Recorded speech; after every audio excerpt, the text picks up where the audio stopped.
Hi, so in this video I'm going to be showing you how to make a DIY conditioner for your hair, and you can actually leave this conditioner on your hair.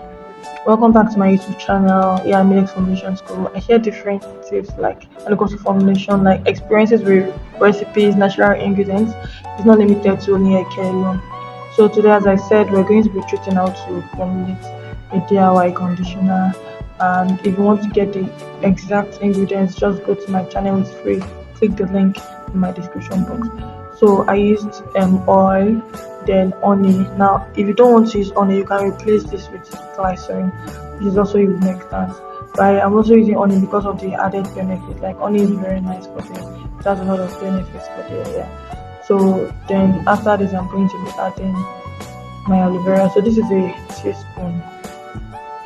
No, I use tablespoon area then teaspoon. Okay, I'm adding the oil now. Firstly, I'm adding the oil. That's the essential oil, yeah, and then I'm adding the aloe vera. And then what I'll just go ahead to do is I'll mix it. And if you try this conditioner on your hair, like it's really nice.